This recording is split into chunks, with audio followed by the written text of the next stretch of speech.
I've been doing stand-up from a very young. I started doing comedy actually, like improv sketch comedy when I was 16, and I've just always had a love for it. My dad showed me like stand-up that I was way too young for at like 12, like showing me like Bill Hicks and Richard Pryor and stuff like that. Stuff you should not show a 12-year-old at all. And I've always been drawn to it. I started doing improv with Dad's Garage in Atlanta, and they were the first place like willing to like put a child on stage to do comedy, and I can't thank them enough for that. It was incredible. I started when I was about 18, started doing stand-up around the Atlanta area, and then the surrounding places like Savannah and Athens. I did 1 year at Georgia State doing film school there.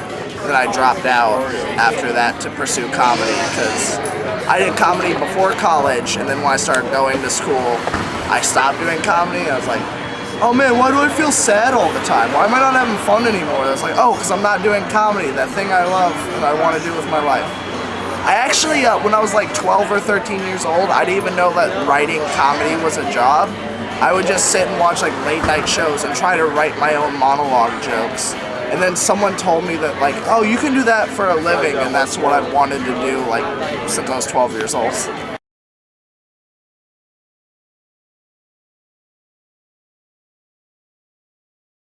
I was so scared. There's this festival in Atlanta called the Laughing Skull Festival, and I had no idea what was going on, and a bunch of comedians from LA had dropped into this open mic where like no one was at, like absolutely no one. And I watched a comedian, Quincy Jones. I don't know if you know him. He was on Ellen. He was on a special Burning the Light on HBO.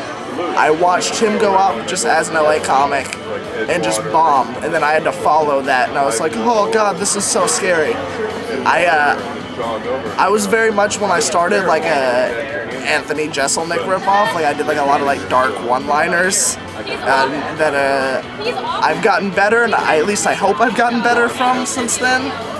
And I remember I told 2 jokes that bombed, and then the third joke that I told did really well, and it scared me.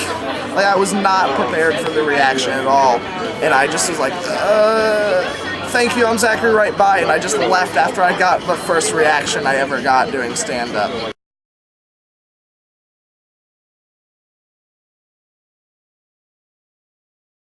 I can't think of the name of the album. John Mulaney's first album, where he does the famous Salt and Pepper Diner bit. That album is, I listened to that. I got in trouble because I spent money downloading that on my dad's iTunes account to listen to it. That album was influential to me. John Mulaney is hilarious. He's like probably my favorite comic. Aziz Ansari was huge for me. Dangerously Delicious is like a great special. I think it's one of my like all-time favorites. I'm trying to like think of like just limit it at 3. I'm trying to like not go too far. I would have to say, man, this is horrible. I'm giving you dead air. This is not good. For third comic, I'd probably say Hannibal Buress, just because I found I'm very young, and I found all those like I found all those guys when they were like just getting big, and they just struck me as like incredible performers and so funny, and I love them.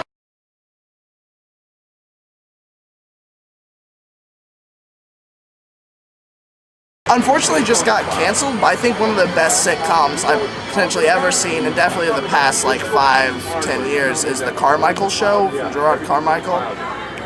Going back, the former question, Gerard Carmichael 8, that's an incredible special. It's directed by Bo Burnham. It's visually very interesting and one of the most visually interesting specials I've ever seen. But The Carmichael Show is like, in terms of sitcoms, I think it's the only one I've seen like in the past few years that truly had a finger on the pulse of like society. I hate that it got canceled. It's such a great show.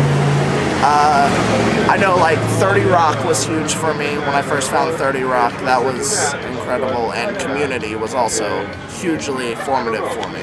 The State on MTV is really, it's not easy to find any of the sketches from there, but there's a lot of the people who did like Reno 911 and Wet Hot American Summer.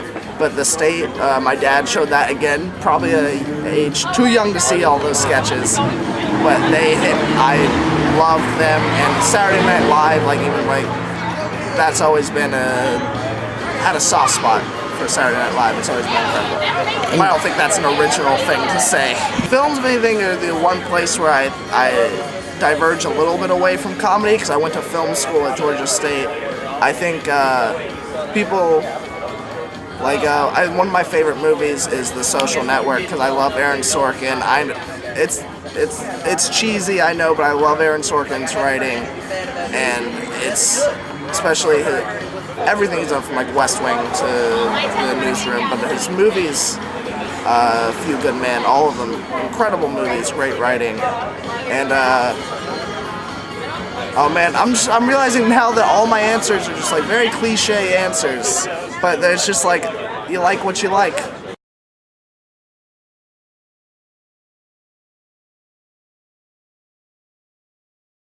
John Mulaney would be Hi everybody, welcome number to the one on that Cauldron list. November.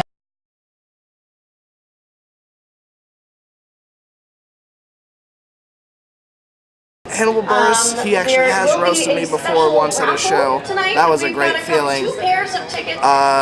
Jeffrey Ross, of course, you have to get roasted by Jeffrey Ross. Sarah Silverman, I think, is an incredible roaster. $50 each. $100 value per raffle. 5 comedians get roasted They're by. passing out the tickets now.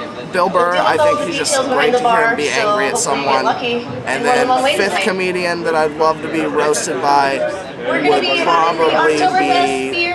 You gotta go classics, Don Rickles. You gotta go classic.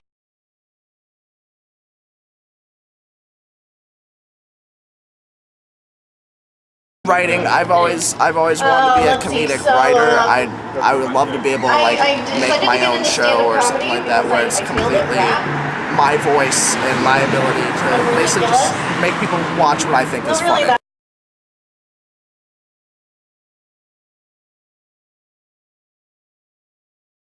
I'm in Atlanta right now, and I would hopefully 5 years from now be in New York. Hopefully making a living, that would be nice, but I definitely want to be touring at that point more consistently and making a living exclusively from touring.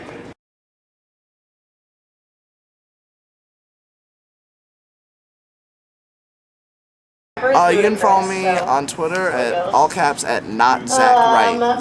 Z-A-C-H, not C-K.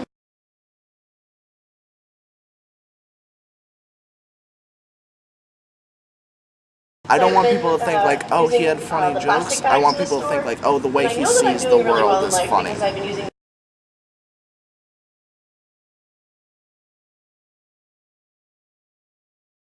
Hey guys, my name is Zachary Wright. I'd love it if you checked out my interview on QTPie.com.